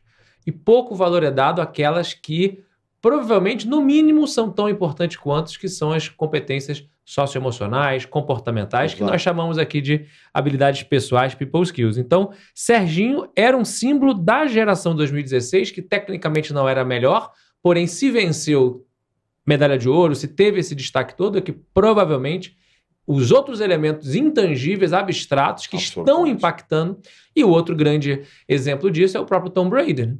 Tom Brady, maior da história do futebol americano, não era o melhor tecnicamente o relatório sobre como é que se diz, o draft, né? A escolha dele assim, é deprimente. Você é fraco nisso, fraco naquilo, isso, aquilo. Não importa o que os outros dizem. Ele foi o maior campeão da história, porque ele tinha os outros, são os intangíveis. Agora, na última Olimpíada, interessante, um dos meus assistentes, que é um grande estudioso, um cara espetacular, ele disse, não, o NHP não pode jogar, os números estão muito abaixo e o time rende, o time vai render menos, porque os números estão ruins e tal, ele tem que jogar. Porque os números hoje são só tão melhores assim porque ele está na quadra. E na reta final, é muito claro o que a presença dele significa, porque ele tinha aqueles people skills. Apesar de parecer um louco, ele tinha essa capacidade de impactar positivamente pela confiança, e pelo próprio altruísmo, de estar o tempo inteiro dando suporte para os outros, fazendo e tal, fazer a coisa acontecer. O Tom Brady dizia isso, ele elevava o nível de competência dos seus companheiros. Sem nenhum tipo de demagogia e tal. O Bruno é muito assim. Tal, tecnicamente, mas não é um talento, mas ele tem essa capacidade de fazer com que... Tom Brady é um grande exemplo. Para mim, ano passado, nós tivemos a oportunidade de conhecê-lo, estar com ele num evento, e trocamos algumas palavras, algumas ideias com ele. E ele claramente mostra isso, tornou o mal da história. Então, tem todo esse personagem que foi. Ele fala, é todo dia, um pouquinho a mais, dedicação um pouquinho maior, né? Quando não acreditavam, e assim... É uma história interessante que depois de todo o sucesso que ele teve, tiveram interroga um tempo grande sem vitórias, até que ele ganha de novo, aí passa a ter 7 títulos no final da história, quando ele ganha no outro time. Mas muito comentarista dizia que ele tinha caído do penhasco. Não vai mais, se não caiu, vai cair já, porque não dá mais, não dá mais, não dá mais. E ele permanentemente contradizendo as críticas de tinha acabado, ele tinha acabado, ele tinha acabado. Entendeu? E não era porque ele se tornou mais forte ou mais rápido, tal. Ele estava muito bem condicionado dentro do limite, né, técnico ou físico dele, era mais até físico, mas ele tinha uma capacidade que era intangível. Como é que você mede a capacidade do cara em lidar com situações de pressão? Você vai ver lá que os números realmente rendem naquele momento. Mas quando você vê o número nu, cru apenas assim, você fala, você não percebe aquilo. Ele era lento, ele era fraco, ele nem era tão preciso, tal, mas em condições assim. Né? Os companheiros dele dizem que quando ele migra para o Tampa Bay, que era o segundo time dele, quando ele ganha o último Super Bowl, que na semana do Super Bowl ele mandava mensagens todas as noites pessoais para cada um dos 50 do time dele. E aquilo impactava, porque ele era um super campeão. Como é que aquilo impactava nos jogadores? Nós fomos para ganhar isso, nós trabalhamos para ganhar. E ele falava, pequenas mensagens para todo mundo. As pessoas diziam que nos tocava de uma maneira, né, exercendo o papel de liderança, e como é que está nos números isso? Esse impacto que ele traz para o time. E ter alguém assim no time é fundamental. Quando os números dos caras não eram tão bons pela idade e tal, em 2016, não, ele tem que estar. Porque na pressão que nós vamos ver em 2016, sem ele não vai acontecer. Embora os números mostrassem um caminho diferente. Eu estou convencido de que a gente precisa arrumar uma forma de ter números mostrando isso. Isso aí. A professora Ângela, por exemplo, do livro Grit, ela propõe um mecanismo de medição. Tá. Não é da mesma forma que a gente mede bolas no chão, saques errados, mas certamente precisa ter alguma métrica para isso. Sabe uma das coisas importantes que eu falei de você? O que você pensa ou como você reage nos 10 segundos seguintes. Então, como é que você consegue observar e mensurar as reações pós uma jogada negativa? Né? Por exemplo, sei lá, um vendedor, não vendeu. Como é que ele reage àquilo? Ele segue fazendo aqui tal, ele tem uma atuação boa depois, ou ele se condiciona negativamente por aquilo? Então, como é que consegue? Claro que há a possibilidade, ainda mais hoje, com toda a tecnologia, de você criar.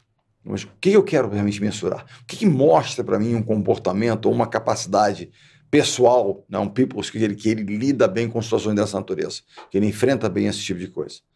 Um exemplo claro, como é que eu vou fazer do Darlan, que é um potencial físico e tal, muito impressionante, uma energia bacana.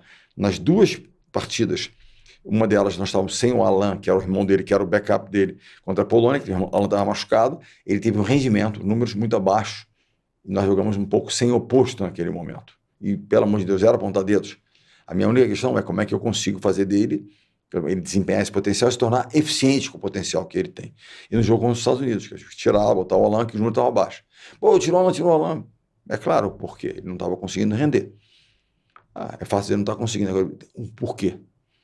Qual será o mecanismo que ele possa realmente se tornar consistentemente aquilo que ele já mostrou em muitas situações ou algumas situações? Isso requer o quê? Vivência, experiência, confrontos de alto nível que vão te dando essa capacidade. Hipóteses, né? Você vai levantando hipóteses. Exato. E, então, quando eu te perguntei do jogo mais difícil, você citou a França de 2016, pra gente fechar esse primeiro bloco e a gente ir pro bloco final, queria te perguntar de um outro jogo super difícil também, que foi a final da Olimpíada de Londres de 2012. Então, Brasil e Rússia, 2-0 Brasil, terceiro set 2-1, quarto set 2-2, quinto set 21-19 Brasil. Não, desculpa, o terceiro set, terceiro set estava 21-19, 4 pontos para fechar 3-0. Aí a Rússia vira 2-1, 2-2 e a Rússia ganha no tie-break. Então, 3-2. Então a grande questão é, depois de você está a 4 pontos de mais um ouro olímpico, o que você fala para os seus jogadores no vestiário depois de uma derrota como essa? Se eu falar alguma coisa, eu vou falar uma besteira, porque você sai tão perdido quanto eles. Né? Eu tentei, digamos, acalmá-los, né? Disse qualquer besteira que eu não vou lembrar o que foi naquele momento, porque eu não sabia o que dizer. E não vai aplacar a dor de ninguém, a frustração, um pouco até de revolta. Né? Um pequeno parênteses, para quem gosta do tema doping, assistam o documentário Ícaro, que tem lá uma questão técnica, porque 8 dos 12 olímpicos russos estavam na lista de Ícaro. 4 foram pegos anos depois com doping daquela competição. Pode ser um elemento, porque eles continuaram fisicamente, eles foram nos dominando depois de Morcedel, mas tem muito de emocional. Aquela derrota no terceiro set, da forma que ela aconteceu, e não foi o Muzeski, que muitos disseram que é o grande gigante, foi quem vira aquele jogo, é o Tchoukin, um outro jogador num saque e tal, e na eficiência dele no final do terceiro set, nós, enfim, e fisicamente, e mesmo emocionalmente, a coisa começou a condicionar. Tanto que na final, contra a Itália, 4 anos depois, uma decisão que eu tomo em um certo momento ali na final do jogo, eu não queria que o fantasma de Londres voltasse, eu queria jogar contra os vivos, não contra o fantasma, porque aquilo ali ficou. Mas a grande questão é que depois eu disse aos jogadores o seguinte, né, no dia seguinte, enfim, que eu não sabia o que dizer para eles. Mas o importante não era o que eu ia dizer, é o que eu ia fazer. E que eu ia estar ali com eles, por eles, para eles, que eu ia continuar trabalhando para tentar buscar caminhos que eles levassem além. Triste porque alguns não seguiriam, por questão até de idade, etc e tal, mas o que você vai dizer naquele momento é o que você faz. Aquela história, seu teammate, né, seu parceiro, seu colaborador, o seu o que é que seja, não teve um bom desempenho. E tá triste, a coisa não aconteceu e tal. Ou você cobra dele, não, tal, ou você, olha, eu tô contigo aqui, como é que eu posso te ajudar aqui? Vamos reverter isso? Eu vou lá com você naquele cliente lá. Vamos juntos ali. Isso vai ter mais efeito do que você, naquele momento, dizer, pô, vocês foram incapazes, 2-0, incompetentes, não fizeram. Pior coisa do dia, não fizeram o que eu mandei, como se eu mandasse em alguém, né? Então, acho que uma das coisas que a gente eu jamais fizeram o que eu mandei, eu não mando nada. E se não fizeram segundo aquilo que eu acreditava que deveria ser feito, aquele caminho, é porque eu não fui convincente, né? Eu não os convenci, não os disse que aquele era o melhor caminho por algum motivo, e a coisa não aconteceu. Então, é muito por aí. Mas imaginar que você tem eu tenho aqui um pensamento que eu acabei, eu vou... Essa é uma reflexão muito importante, porque nas nossas aulas lá, nós temos a oportunidade de estar juntos, inclusive... Hoje que estamos gravando, estamos indo para a nossa 18ª turma juntos, da nossa imersão de gestão de pessoas. Fica o convite aqui para você que também quiser nos dar a honra de ser nossos alunos. Eu, Bernardinho, nosso querido professor Baza também, nós 3 juntos. Então, eu digo lá para os alunos que a 4ª pior notícia que você pode dar para alguém na vida é quando você vai demitir a pessoa, a demissão de alguém. E tem 3 notícias piores do que essa. A primeira, naturalmente, já deve ter pensado, é falecimento, né? Você vai comunicar o falecimento, doença, a segunda, e a terceira, que é alguma questão relacionada a término de namoro, divórcio, separação, casamento. São as 4 piores notícias. Tem alguma coisa que você possa dizer para outra pessoa que vai amenizar a dor dela? Porque praticamente perder a final olímpica do jeito que foi é equivalente a uma dor. É uma como perda. essa. Uma grande perda. Então não tem nada que a gente possa dizer que vai fazer o ouro voltar, o ente querido retornar, a doença mudar, o casamento voltar, o namoro, ou o emprego voltar no caso da demissão. Então não é o que a gente realmente vai dizer, mas sim é a nossa presença. É a gente estar lá e a pessoa perceber que ela está sendo acolhida pela nossa atitude. Pensa em alguém que você goste muito, um grande amigo, e aquela pessoa perde um ente muito próximo, e você vai ao enterro daquela pessoa. Você não sabe o que dizer, você fica ali meio... Mas a sua presença ali é o que realmente conta naquele momento, né? Estar ali, estar presente, estar próximo, né? E eu vou, assim, uma coisa pessoal. Eu, quando me separei, etc., eu perguntei ao Bruno, né? Quando ele era pequeno, me separei da mãe dele e tal, perguntei o que eu fiz de certo, o que eu fiz de errado. E ele me disse uma coisa, você fez a única coisa certa que um pai poderia fazer, que é, você estava sempre próximo, sempre ao meu alcance. Eu estava viajando com a seleção, mas eu sabia que eu acionava você permanentemente. Estar perto, estar ao alcance. Ele sabe que poderia contar em qualquer situação. Eu perguntei isso há 4 anos atrás para ele, e ele disse, estar próximo, estar perto, elas saberem que podem te acessar em qualquer situação. Como um amigo, como uma pessoa, estão ali. Não vai mais na dor, né, de um fato que te feriu, etc e tal, mas vai, né, te dar um conforto, te dar uma segurança. Poxa, tá comigo, tá aqui. Tem um ombro, tem um colo, tem um apoio na empresa. Poxa, não tô bem. Vou lá e, se não entregar, tá fora. Nunca esqueça você batendo na mesa dos alunos, aqui, ó, né? É exatamente esse sentimento. Se o momento é um momento ruim, E eu só pressiono, não, tem que acertar, tem que fazer, tem que ser que lá. Não, olha, tá tudo bem. Porque vamos focar nisso aqui. Você tenta, então, dar, no caso de uma questão mais técnica, tenta focar em alguma coisa que, ao acertar aquela pequena ação, ou dar esse pequeno passo, te dá um pouco de segurança para a segunda e para a terceira. Não é querer consertar tudo. Em alguns momentos, em algumas partidas, aconteceu uma partida contra a Rússia, no feminino ainda. E ela está virando a partida, ganhando 2-1 na semifinal do Mundial no Brasil. E eu falei que eu tenho que começar de alguma coisa. Startar essa virada, esse reinício de eficiência em alguma coisa. Então, focamos em 2 fundamentos. Ó, isso que a gente tem que fazer. O resto será consequência. Se a gente conseguir fazer isso bem, as coisas vão começar a acontecer. E elas conseguiram, e pum, pum, pum, pum, virão, ganham 3-2 e vão para a final olímpica, para a final do Mundial. Então, assim, é um pouco disso. Né? Mas sentirem que você está ali próximo delas. É o papel do líder também Tem um livro novo que você vai gostar, chamado Care to Dare. Care to Dare. Care to Dare. Então, para eu poder para eu poder cobrar, para eu poder exigir, para eu poder buscar a potência, eu tenho que, de alguma forma, estar presente. Sentir que esse acolhimento é passado. Não é aquilo que você diz, sua orientação e tal. É o quanto você se preocupa com elas. Elas vão reagir positivamente quando sentirem que você se ocupa ou se preocupa com elas. É clássico. Isso serve até para o campo militar. Né? Eu falava isso. Que se as pessoas não sentem que você realmente se preocupa com elas, sabe, elas não estão com você, obviamente você não é um líder, né? Então a sua preocupação com elas, ouvi-las, né? Tanto a importância da escutatória de verdade, e às vezes eu vejo coisas que não são ditas, mas quando eu me preocupo com alguém, eu observo aquela pessoa. Então a linguagem corporal, a reação dela é algo que ela está me dizendo, sem palavras, né? Opa, atenção aqui.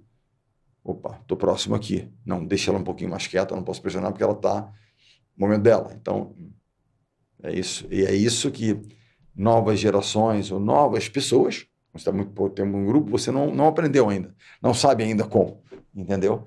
E é o que eu estou querendo entender com um novo grupo de atletas, né? Novas equipes que eu passo a dirigir. Muito, muito bom. Caminhando então para o nosso bloco final, eu sei que você é um leitor voraz de livros. Se você tivesse que, de todos os livros que você leu até hoje, recomendar um livro, qual é o livro que mais marcou? Poxa vida, não. Isso é muito duro. Eu estou relendo um livro, que para mim é um livro muito interessante, de um ex-professor de Harvard que faleceu, Clayton Christensen. Como avaliar sua vida?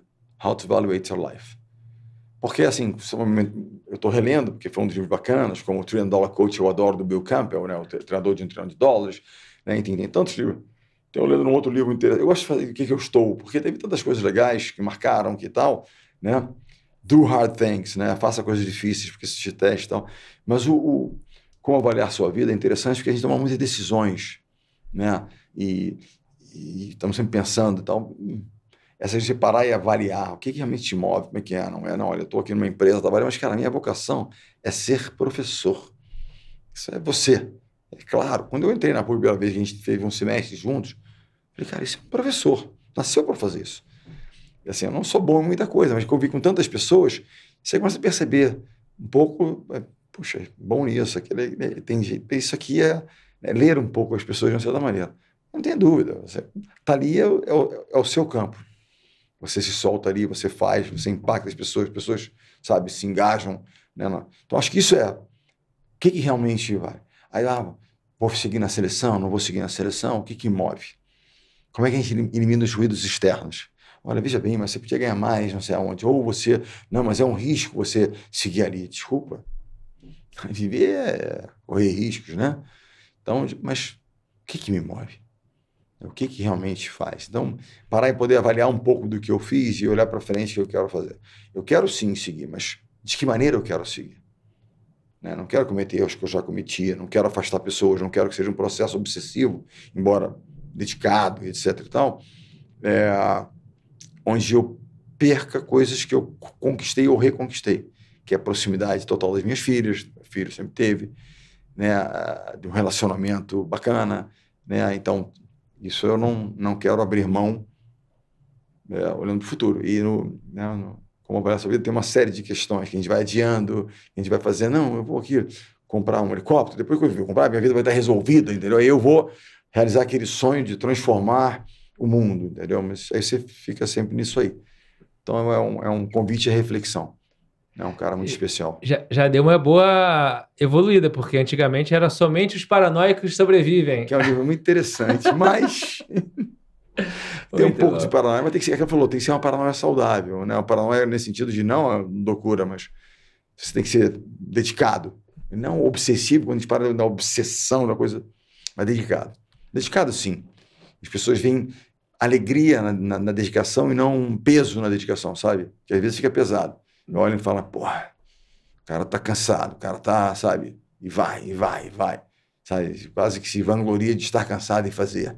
Não ter dormido e fazer. Cara, coisa pior que tem é se privar de sono, qualidade. Isso vai condicionar uma série de coisas na sua saúde, entendeu? E você é conhecido também por ser um treinador bem relax na beira de quadra, né? Bem tranquilo. Mudei, né? E o pessoal tá chateado comigo, né? Então, isso que eu ia te perguntar. Aquelas cenas do Bernardinho gritando e rangendo os dentes e jogando aquele negocinho que você usa no ouvido no chão, o fone de ouvido.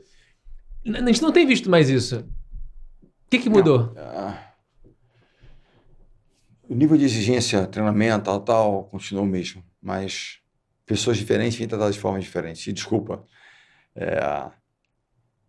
Eu tenho certeza que, por exemplo, o Serginho e o Gustavo voltassem para trabalhar com a geração atual, talvez não fossem tão bem-sucedidos, porque não é a melhor forma, entendeu? Não é a melhor forma de lidar com outra geração, que, volto a dizer, não é melhor, não é pior, é diferente. Isso o Bruno me disse em 2015 com a geração de 2016. Se você olhar também, as pessoas não falam. Olhar a 2016, a Olimpíada 2016, já era diferente de 2004, bem diferente. Só que agora perdemos. E aí, queremos ele com ódio no coração. Eu tava louco e tal, mas, assim, tem que tentar ajudar.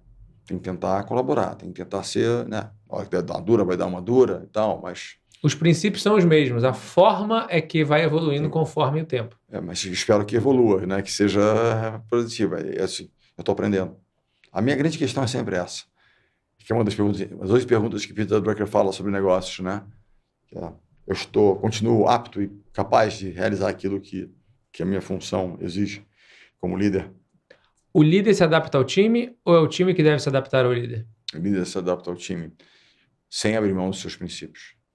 Jamais. Os seus valores são inegociáveis, mas quem é que eu tenho aqui? Como é que eu posso fazer essa melhor combinação? Como é que eu faço isso aqui? Não, é do meu jeito, é assim e baixo. Não tem o meu jeito, tem o nosso jeito. Esse é o nosso jeito. Se você pudesse tomar um café com uma pessoa viva ou morta, que seria um mentor ou uma mentora, quem seria essa pessoa? Bill Campbell. E que pergunta você faria para ele? Bill Campbell foi o protagonista do livro, não foi quem escreveu, que foi escrito por outras pessoas, o treinador de $1 trilhão. Eu acho a história dele fascinante, quando ele fala de Ben Horowitz, quando ele fala de Steve Jobs, ele citando essas pessoas como pessoas normais. Eu estou falando de mega, hiper blasters, empresários, empreendedores, né, líderes e tal. E ele fala como pessoas, gente. Então, talvez a primeira pergunta que eu fizesse para ele é como é que eu, Bernardinho, né, posso me transformar, enfim, me capacitar para ser um líder melhor, né, nesse novo mundo.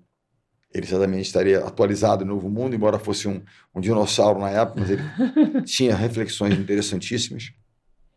Sabe que eu tive ontem uma conversa com um dos mentores e tal do Grupo Arezzo, já um senhor, e nós vamos tomar um café, dessas pessoas chamam Bolonha. E ele participa de conselhos, ele foi um dos grandes braços direitos do pai do Alexandre Birman, enfim, figura muito especial, um daqueles sábios, sabe?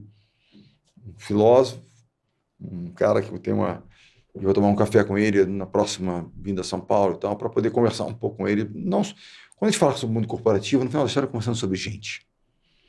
E isso tudo traz ensinamentos para a vida, nossa vida, que vamos lidar com pessoas. Vamos estar conversando com líderes no nosso curso, vamos estar, né, interagindo com pessoas na área corporativa, no meu caso, na área do esporte também, né? Então, eu acho que a gente devia até pensar num modelo de curso para treinadores de esporte, porque é uma área específica, é um nicho específico. Como é que a gente pode adaptar aquilo que a gente... Como é cortar alguém? Alguém te ensinou como é que corta alguém? A gente fala isso. Alguém já te ensinou a demitir alguém? Pois é. Alguém ensinou... Ninguém me ensinou a cortar. Eu tive que sentar lá e cortar alguém. Como é que faz isso? O que eu digo, o que eu não digo? Um pouco do Moneyball, né? Do homem que mudou o jogo. Agora, demite aí, fala pro garoto. Sem jamais ter tido a experiência. Dá para treinar. Então, dá para treinar. Tudo é treinável. Você pode não se tornar o Michael Jordan da história, mas você vai melhorar. Sim. Aí aquela história, se eu treino alguma coisa e me preparo, desculpa, para qualquer coisa, eu vou fazer melhor. É impossível não melhorar se você treinar. Exato. Treinar com orientação, corretamente. Exatamente. Né? Vai melhorar. Você não vai se tornar, mas você vai melhorar. E qual é a ideia da história? Melhorar sempre. Boa. E se você pudesse escolher uma frase para colocar no outdoor para 8 bilhões de pessoas do planeta lerem a frase de Bernardinho, qual seria a frase? A frase seria: não reclame, não se explique. Se apresente e faça o seu melhor sempre, em qualquer situação que você se encontre. Não tem como. Se lamentar, reclamar, etc. Tal, nada. Se apresente e faça o seu melhor. Elimine os ruídos externos. Muito bom. Aquela história. Você não quer passar fome de um lado de alguém que você não gostaria de ter uma refeição com ela. A gente fica muito isso, né? Outro dia eu até postei uma coisa de um grande quarterback americano que ele fala sobre isso, né? Por que você aceita críticas e ouve comentários de alguém que jamais pediria conselho para elas? Qual é a relevância?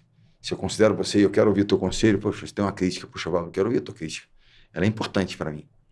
Mas não de pessoas das quais você jamais pediria um conselho. Então, por exemplo, seguidores nas redes sociais. Muitos deles certamente não. Eu respeito, mas não pode me impactar tanto.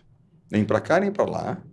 Tem outra frase boa também, que é o título de um livro que eu sei que também recentemente você leu, Nizam Guanais. Você aguenta ser feliz? Isso é muito interessante. Eu tive até várias conversas com o Dr. Arthur Guerra também. Tive com o Nizam em algumas situações. Tive até na turma de OPM dele. Fiz uma pequena apresentação muito bacana. Nossa, troca com eles lá. Realmente o Nizam é um cara muito especial. E o Dr. Arthur Guerra também. Né? Então, bacana você ter essa conjugação dos dois. Né? Um psiquiatra e um mega, hiper, super empresário e pensador, né? Escritor, escreve textos incríveis, nessa combinação de coisas, porque as pessoas muitas vezes não conseguem, não aguentam, né, ser felizes. Então é um livro bacana e é uma reflexão muito interessante para todos nós que vivemos nesse mundo de competição, de metas, de conseguir, de fazer, etc e tal, e fala, será que é tudo isso? Muito bom. Existem 440 mil palavras na língua portuguesa, aproximadamente 500 mil de palavras. Se você pudesse escolher uma palavra para definir Bernardinho, que palavra te definiria? As pessoas... disciplina não é verdade. Não, eu também tenho falhas, né? Eu procuro, mas é dedicação. Eu me dedico às coisas e às vezes as pessoas me dedicam tanto que parece um pouco uma obsessão, né? Eu cada vez mais me dedico a estar próximo das minhas filhas e aí com isso orientá-las, trocar, fazer meu filho, minha família, minha relação, as coisas que eu faço. Eu quero e gosto de me dedicar. Se porventura eu sinto que não me dediquei tanto, eu me sinto mal, me sinto culpado. Dedicação. O Aristóteles já dizia pra gente há mais de 2000 anos que a virtude está no caminho do meio, né? Então a dedicação como uma virtude, entre a obsessão, que é a dedicação exagerada, e a complacência, que é a dedicação de menos. É quase que a aceitação da situação sem se dedicar na busca daquilo ali, né? Aristóteles, aliás, tinha várias delas, né? Da excelência como o hábito e não uma ação isolada. Então, a dedicação requer... Dedicação é quase que essa questão da consistência. Consistência, afinal de contas, é o nome do jogo. Para tudo, né? Que é a manutenção daquilo para o longo prazo. Tem outra frase boa sua também, que muitas pessoas usam, que é a da preparação. Essa frase também é muito boa. Bacana, porque um atleta que até se contundiu e não pôde ir à Olimpíada, o Darley, aquele do lançamento de peso, poxa, ele estava fazendo a recuperação dele, que ele teve uma lesão, e ele postou hoje, aqui uma festa, mestre Bernardinho, a gente trocou uma mensagem, e na academia tinha uma frase lá, né? A vontade de se preparar tem que ser maior do que a vontade de vencer. Vencer será consequência da boa preparação. Muito bom. Agora abre a caixa preta pra gente, caminhando aqui para o final. Como que você cuida da sua saúde? O que você faz no dia a dia de coisas práticas para a sua saúde, para você conseguir dar conta dessa agenda corridíssima que você tem? Primeiro, atividade física. Eu tenho que fazer atividade física regularmente. Quando não faço, me sinto intoxicado. Tenho tentado cuidar daquilo que é fundamental, que é sono. Exercício físico, primeiro deles, e lembre um pequeno conselho para a longevidade, que é músculos. Aeróbico, fundamental, VO2, etc. Tal, mais musculatura. Para longevidade é fundamental. 2 livros interessantes, Outlive, do Peter Attia, e o outro chama-se A Revolução dos Músculos. Então, bem legal sobre a questão da saúde, né, que o grande órgão da longevidade são os músculos. Inclusive, vai ficar, mas é ter a força muscular, a capacidade de se manter. Tentando manter um mínimo de equilíbrio na questão nutricional, né? Primeiro, não comer em excesso, tentar evitar os excessos. Embora eu seja um chocólatra, um formiguinha, goste de um doce, eu tento, sabe, evitar os excessos. Não é tirar todos os prazeres da vida, mas evitar os excessos, né? Então, são questões importantes. E, né, meditar. Então, eu sempre que possível, tiro um tempo para respirar e meditar, né? Seja uma atividade, seja em um momento que eu tenho de liberdade, seja parando para ler um livro, pouco tempo que meditar, mas aí muitas vezes alguns livros, para mim, até alguns livros digamos, de ficção, eles me remetem a uma coisa quase que uma viagem, sabe? E aí eu saio disso aqui, para mim, vira quase que um processo de meditação. Assim como exercícios físicos, às vezes, também me levam para um estado quase meditatório. Você está numa corrida e você entra num estado de flow, né? E aquilo é quase que, para mim, Eu, por exemplo, não faço exercício ouvindo música, né? Dificilmente. Eventualmente, quando eu estou num pedal, não pedalando na rua, jamais pedalo na rua, até por segurança com fone, jamais, nunca. Mas em casa, vou fazer um pedal longo em casa, eu ponho uma coisa para distrair um pouco mais, senão você fica... Embora o treinamento, muitas vezes, é você pedalar sem nada e ficar 3 horas na bicicleta. Um treinamento para um meio Iron, por exemplo, entendeu? Então eu pedalei 90 quilômetros na bicicleta, tipo uma ergométrica, tipo uma melhor, obviamente, num rolo, digamos assim, mas sem nada no negócio. Pô, tá louco, então, mas a ideia é essa, como é que você não enlouquece, mas você consegue controlar a mente e lidar com os ups and downs que 3 horas de um exercício vai, né, altos e baixos, vão te levar, é uma maratona. Vai pensar em desistir quantas vezes, quando você tá lá no meio da história. Quantos meio Iron você já fez? 2. 2. Eu ia fazer um terceiro, mas aí voltei para a missão lá mas vou fazer outros. E depois dos 60? Depois dos 60 anos? Depois dos 60, todos eles. Os 2. Mas vou fazer outros. A loucura maior seria fazer um Iron full. Acho que o médico mandaria me interditar. Mas o problema do Iron completo é a necessidade do empenho de horas de treinamento que eu talvez não tenha como fazer, vou ter que abrir mão de muita coisa. Meio Iron é tranquilo, dá para encaixar. Para treinar, sim. Realizar, para mim, é sempre duro. Mas se diz, é uma prova de autoconhecimento para mim incrível. Mas inserir aquelas situações todas, sofrendo, aquela coisa toda, e não tem... Você pode até correr perto de alguém, mas você pedala sozinho. Então, você pedala 90 quilômetros sozinho. Você não pode pegar... Você não está perto de ninguém. Quando você cruza com alguém, nada. Mas sabe você ir sofrendo. Sabe, assim, no sentido de, né, um processo normal alguns grandes atletas vão ouvir isso aqui sofrendo o quê? Aquilo ali é moleza, etc. Depende. Sim. Depende. Sim. E as 2 perguntas finais. A primeira delas é: o que é sucesso para você? John Wooden diria. Sucesso. John Wooden foi um grande treinador de basquetebol da Universidade Americana. Ele diria: sucesso é a paz de espírito proveniente quando você tem a convicção de que você fez o seu melhor. Eu fiz o meu melhor, não podia falar mais do que isso. Um outro bilionário tem uma definição de sucesso que eu gosto muito, que é sucesso de verdade. É quando seus filhos crescem e eles querem estar com vocês. E ele diz que o nome mais bacana, o título mais bacana que ele já recebeu, que é Daddy, né? Pai. Então, assim, sucesso tem a ver com isso. Sabe? Quando você olha e fala, poxa vida, meus filhos gostam de estar ao redor. Cara, eu fiz o meu melhor ali e consegui. Sucesso também tem a ver com você gerar algum tipo de impacto positivo sobre pessoas, um pouquinho que seja. Quando alguém fala, puxa vida, eu li seu livro e ele foi, puxa, transforma, por algum motivo, eu já ouvi isso, você fala, caramba, que legal. Quer dizer, se torna um pouquinho esse sucesso, poxa, aquilo ali gerou alguma coisa bacana e positiva ali. Então, isso para mim faz me sentir assim, bem sucedido quando algo dessa natureza acontece. Tem a ver com medalha, não medalha, tem a ver muito mais com isso, com o que os rapazes sentem daquilo ali, como é que aquilo de alguma maneira impactou a vida deles, como é que eles viveram aquilo, sentiram aquilo e foi importante para eles. Tem muito mais a ver com isso do que eventualmente com a medalha que eu não ganhei, porque o treinador não ganha medalha, mas enfim, não é por aí. E inspirado na professora Carol Garrafa, para fechar nosso Vabocast, o que é felicidade para você?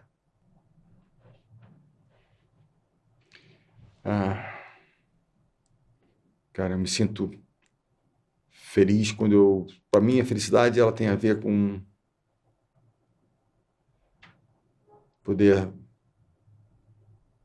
viver cercado pelas pessoas que eu realmente amo, estar com elas e ver que elas querem estar comigo. E eu sou feliz com elas e, cara, incrível que pareça, eu sou feliz numa quadra. Eu adoro a relação que se cria com as pessoas ali. Eu fico frustrado quando as coisas não acontecem da forma como tem que acontecer ali. Não é no jogo, é no processo, no dia a dia, quando as pessoas não vêm.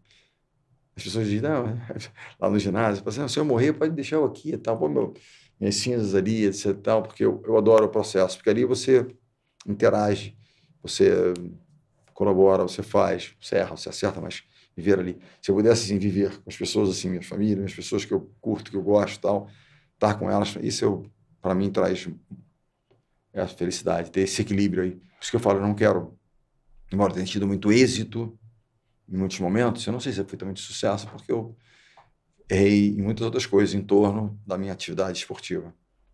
Eu não fui e está sendo plenamente feliz. Aquela história, o cara tem a empresa que está faturando mais de 100 milhões, fez, mas não está feliz. Talvez não tenha chegado a essas questões até de saúde, né, mas parar e olhar, né, por exemplo, você ganha uma medalha de ouro e fala, pô, vou comemorar com quem? Né? E eu tenho uma grande dificuldade, que a professora Carol Garrafa, ela me condena, e eu continuo um pouco com ela, que é de comemorar. Eu melhorando um pouquinho, mas melhorei, mas eu tenho muita dificuldade.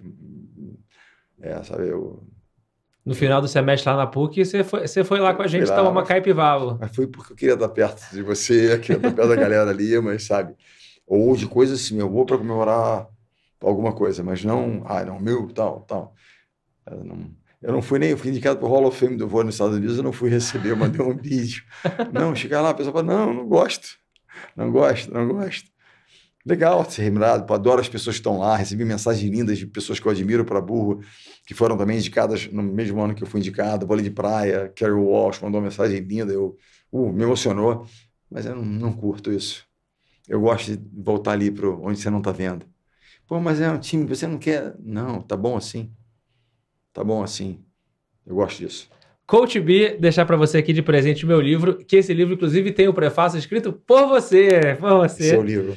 Ontem, eu falei com uma amiga que ia presenteá-la com um livro, eu tenho um outro exemplar, vou dar aquele exemplar para ela, para dar esse aqui, ficar comigo, e aconselho a todos que leiam, porque essa é uma das grandes medos da humanidade, mas eu diria que das novas gerações, ainda maior.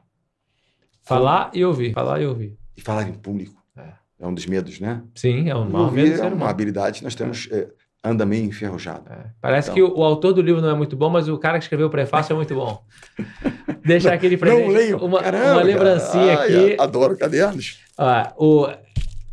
Esse presente aqui do Vabocast, ele foi oferecido pelo nosso patrocinador, que é a Tangram. Mandar um abraço aqui pro Prieto, nosso amigo, que oferece 10% de desconto para você também, se quiser conhecer o trabalho da Tangram, que é a empresa líder no Brasil de presentes e brindes corporativos. Agradecer também a Gup, que é a nossa patrocinadora aqui da segunda temporada do Vabocast. Mandar um grande beijo para a Mari, para a Bruna, para o Gui, para todo o time da Gup. Se você também quiser conhecer a Gup, dá uma olhada na descrição aqui do episódio, que tem 15% de desconto para você. Queria fechar aqui o nosso Vabocast de hoje e a nossa segunda temporada, agradecendo o coach, porque, sem dúvida nenhuma, eu tenho um grande privilégio, grande honra de poder estar junto com você, de poder vivenciar não só o que normalmente as pessoas veem na quadra ou na sala de aula, mas eu tive essa honra, esse privilégio de poder acompanhar você também nos bastidores. E para mim, a palavra que representa você na minha vida e na vida de quem te acompanha é exemplo. Você é um exemplo que você faz aquilo que você fala, você é um exemplo de dedicação, de disciplina, de resiliência, de humildade, de coragem. Você era o primeiro a chegar, é o último a sair lá nas aulas da PUC, você atendia todos os alunos com um sorriso no rosto. Então esse exemplo é muito forte, você é um patrimônio da nação brasileira. Não fala isso, não. Muito obrigado, coach, por tudo que você representa. Eu que agradeço. E câmera aberta para você deixar sua mensagem final. Parabéns, Val, porque acho que sim, você não podia não ter e trazer essas pessoas tão bacanas, de poder assistir algumas e quero assistir as outras que eu não assisti ainda, episódios super bacanas. E você é essa pessoa que não apenas ensina, compartilha, né, mas traz, né, mensagens bacanas suas e dessas pessoas incríveis com as quais você teve o poder se relacionar. E você traz uma mensagem que é muito importante, que é essa mensagem de se preparar, de estudar, de crescer, de querer evoluir, né? Essa busca pela evolução com equilíbrio. Eu acho que isso é uma coisa fundamental e de algo que é tão importante hoje, que é o autoconhecimento e desenvolvimento das capacidades, né, pessoais, humanas, de relacionamento, que é o tal do nosso people skills. Eu acho que, né, ter alguém como você dedicado a isso é muito importante, né, e poder de alguma forma estar transmitindo nas empresas que você vai palestrar, que você vai participar em workshops e tal, nos cursos que você faz e aonde você está. Então, que você continue essa grande jornada. E vamos pensar nisso do esporte, levar um pouco disso tudo que você tem aprendido, desenvolvido e passado também com um esporte tão necessário, né? Um mundo assim corporativo, né, de alto desempenho, de muita cobrança, de altíssima pressão, né? Como saber lidar com isso tudo de alguma forma que vai além apenas da psicologia, mas você desenvolver ferramentas práticas, né,